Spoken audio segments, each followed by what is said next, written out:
Sir को न फेंक अपने फलक पर गुरूर से, सर को न फेंक अपने फलक पर गुरूर से, तू खाक से बना है तेरा घर जमीन है। सलाम नमस्ते सत श्री अकाल, मैं हूं आपके साथ हर्षिता मिश्रा और आप देख रहे हैं times mail. Bharatiya Janata party एक ऐसी पार्टी है जिसे देश ही नहीं बल्कि दुनिया की सबसे बड़ी पार्टी होने का गुरूर है। केंद्र समेत कई राज्यों में बीजेपी का परचम लहरा रहा है। कई राज्यों में बीजेपी को पूर्ण बहुमत की सरकार है, कुछ राज्यों में गठबंधन की सरकार है और अभी हाल ही में बीजेपी यूपी चुनाव में एक बार फिर विजय पताका लहराने में कामयाब हुई है। कई दिनों तक इसका जश्न मनाया गया। मोदी जी के राज में बीजेपी ने ऐसे ऐसे राज्यों में अपनी जीत का डंका बजाया है जहां उनका नामो निशान तक नहीं था। ऐसे ऐसे नेताओं और मंत्रियों के दिल बीजेपी को देखकर पिघलने लगे जिन्होंने बरसों तक सत्ता की मलाई खाई, लेकिन उनके मन रातों रात बदल गए और अब वो मोदी मोदी कर रहे हैं। लेकिन यूपी के चुनाव में बनारस बहुत खास रहा है क्योंकि यह पीएम मोदी का संसदीय क्षेत्र है। पीएम मोदी ने विधानसभा चुनाव में तमाम विरोध के बावजूद भी बनारस की सभी सीटों पर भाजपा भगवा झंडा लहराने में कामयाब रही। बनारस ही वो जगह है जहां गंगा मैया ने गुजरात वाले मुख्यमंत्री मोदी को बुलाकर प्रधानमंत्री का ताज पहनाया था। बनारस से पीएम मोदी 2 बार जीतकर दिल्ली की कुर्सी पर बादशाहत बरकरार रखे हुए हैं, लेकिन विधान परिषद का चुनाव फिलहाल बीजेपी के गले में कांटे की तरह फंस गया है। बीजेपी ने एमएलसी चुनाव में प्रचंड जीत हासिल कर ली है, लेकिन भाजपा का अपने ही गढ़ यानी बनारस में सुपड़ा साफ हो गया। ये कितनी हैरान करने वाली बात है कि देश के प्रधानमंत्री अपने संसदीय क्षेत्र में एमएलसी का सीट बचाने में नाकाम रहे। दिल्ली से लेकर लखनऊ, नागपुर से लेकर बनारस तक तमाम कोशिशों के बाद भी काशी में बीजेपी का परचम स्वाहा हो गया। बनारस में बीजेपी की लंका लग गई। हरीशचंद और मणिकर्णिका घाट की तरह बीजेपी की तमाम कोशिशों का बनारस में अर्थी चल रही है। बीजेपी का सुपड़ा साफ होने की खबर के बाद से ही फिल्म सिटी की दूत और अप्सराओं ने अपने प्रोग्राम का पैटर्न ही बदल दिया। सुनने में आ रहा है कि कई एंकर और एंकराओं ने रो रोकर अपना मेकअप खराब कर लिया। एक ही प्रोग्राम को शूट करने से पहले ही कई किलो मेकअप पात कर तैयारी की गई, लेकिन बीजेपी के सुपड़ा साफ होने की खबर से उनके आंसू रोके नहीं रुके। फिलहाल सीने में आग लगी हुई है जिसकी तपिश बनारस से लेकर नोएडा तक महसूस की जा रही है।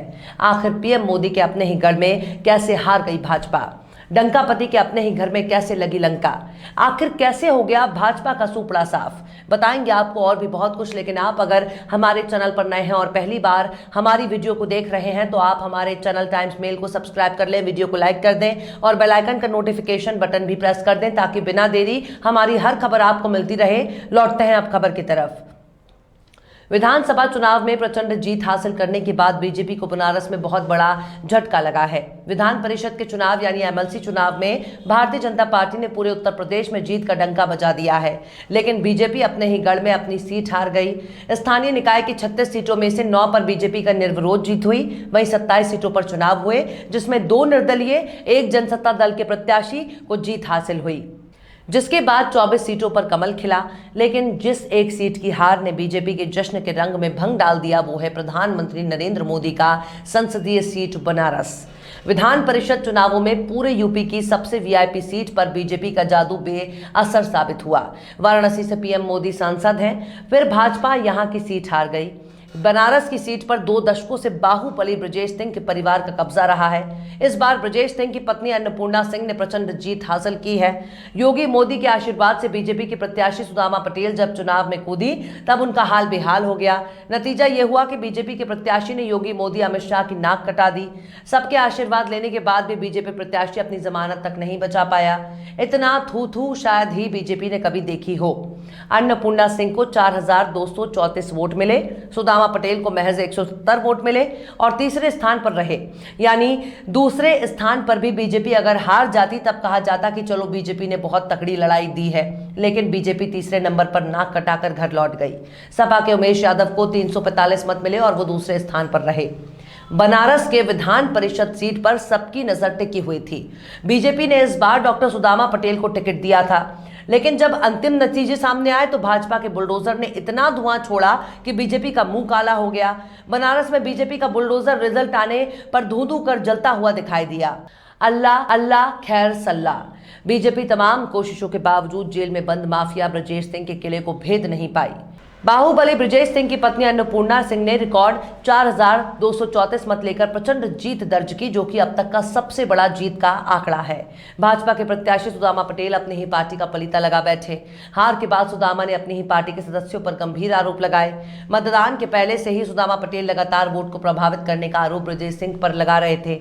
चुनाव नतीजे आने के बाद भी उन्होंने इस आरोप को दोहराया और कहा कि वाराणसी सीट पर धनबल और बाहुबल की जीत हुई है, बीजेपी का सहयोग उन्हें नहीं मिला है। अन्नपूर्णा सिंह की जीत में ज्यादातर भाजपा के कार्यकर्ता ही लगे हुए थे। सुदामा पटेल ने कहा कि वो इस बात की शिकायत संगठन स्तर पर पार्टी पदाधिकारियों से करेंगे। इस तरह प्रतापगढ़ विधान परिषद सीट भी भाजपा हार गई।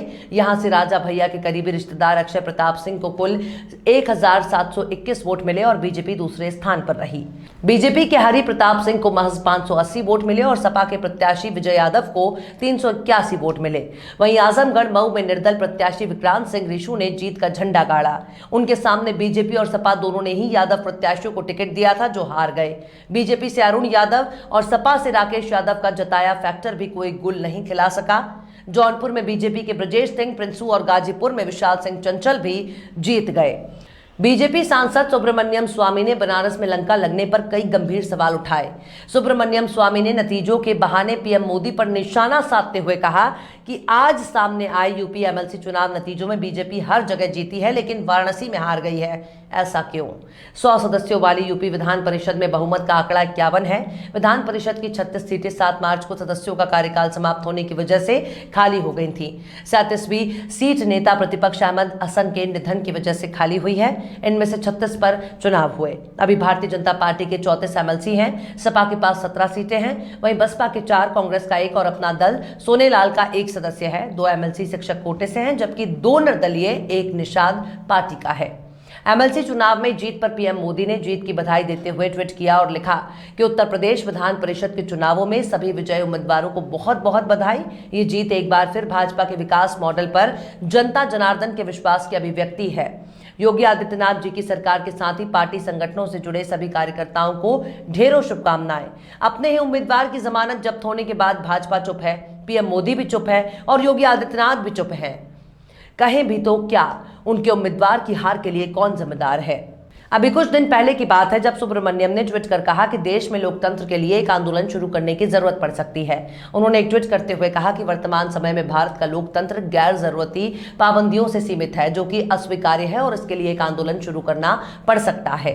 इसके पहले सुब्रमण्यम स्वामी ने पेट्रोल डीजल की कीमतों में बढ़ोतरी को लेकर मोदी सरकार को निशाने पर लिया। उन्होंने कहा था कि तेल की कीमतों में बढ़ोतरी की वजह से देश में विद्रोह जैसे हालात पैदा हो रहे हैं। ऐसा करना वित्त मंत्रालय का बौद्धिक दिवालियापन है और ये राष्ट्र विरोधी भी है।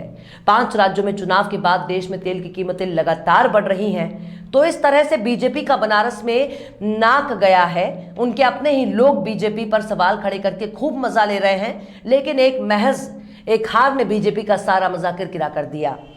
उम्मीद है कि बीजेपी इसका बदला कई राज्यों में होने वाले विधानसभा चुनाव में लेगी, लेकिन भाजपा का गुरूर भाजपा के गढ़ में चूर चूर हो गया। बहरहाल चलते चलते आखिर में अशर हाशमी ने भी क्या खूब फरमाया है। तीरा गुरूर झुक के जब मिला मेरे वजूद से, तीरा गुरूर झुक के जब मिला मेरे वजूद से, न जाने मेरी कमतरी का चेहरा क्यों उतर गया। फिलहाल इस वीडियो में बस इतना ही। ये वीडियो आपको कैसा लगा कमेंट बॉक्स में आप जरूर बताइए। वीडियो पसंद आए तो लाइक करें। हमारे वीडियो लिंक को फेसबुक, ट्विटर, व्हाट्सएप पर अपने रिश्तेदार, यार, दोस्तों को भी शेयर करें और बेबाक, निष्पक्ष, स्वतंत्र पत्रकारिता को सपोर्ट करने के लिए आप हमारे यूट्यूब चैनल टाइम्स मेल को जरूर सब्सक्राइब करें और हाँ, बेल आइकन की घंटी वाली बटन भी आप जरूर दबा दें ताकि आपको हमारे आने वाले नए वीडियो की नोटिफिकेशन फौरन ही मिल जाए। फिर मिलते हैं किसी और वीडियो में एक नई खबर के साथ। हर्षिता मिश्रा को दीजिए इजाजत। जय हिंद। ये बनारस है, बनारस यानी गलियों का शहर। ये बनारस है घाटों का शहर। ये बनारस है फूल, माला, अगरबत्ती और आस्था का शहर। और मंदिर ऐसे ऐसे तोड़े हैं, वहाँ लोग खड़ा होकर पेशाब कर रहे हैं। रामराज सरकार, रामनाथ सरकार है तो रामनाथ सरकार का काम भी करिए आप। यहाँ सबकी कहानी एक जैसी है। पूरे महीने में 2-4 हज़ार रुपया भी बिक जाए तो बहुत बड़ी बात है। लेकिन सवाल है कि आखिर जो दुकान उजड़ गए उसका विकल्प उनको क्या दिया गया। हम लोग का दिल जानता है मंदिर बना बहुत अच्छी चीज है। आज बनारस को एक दुर्लभ चीज मिल गई। एक तरफ महंगाई से जनता त्रस्त है, वहीं दूसरी तरफ पेट की आग भी एक बड़ी समस्या है। लेकिन मंदिर से हम अपने घर का पालन पोषण कैसे करेंगे? यहाँ पर नवीनीकरण के नाम पर बहुत सी मूर्तियों को तोड़ दिया गया। तोड़े वो तो मुगल तोड़े थे, अंग्रेज तोड़े थे, ये लोग क्यों नहीं, हमारे राज्य में हमारे मोदी सरकार में टूटा है। पूरी मिनट काशी उजाड़ दी है। तो देख लिया आपने हमारे इस वीडियो को। हमें उम्मीद है कि आपने हमारे वीडियो को लाइक किया होगा और दूसरों को भी शेयर किया होगा। अगर अभी तक आपने हमारे चैनल टाइम्स मेल को सब्सक्राइब नहीं किया है तो जल्दी से सब्सक्राइब कर दें और बेल आइकन भी प्रेस कर दें।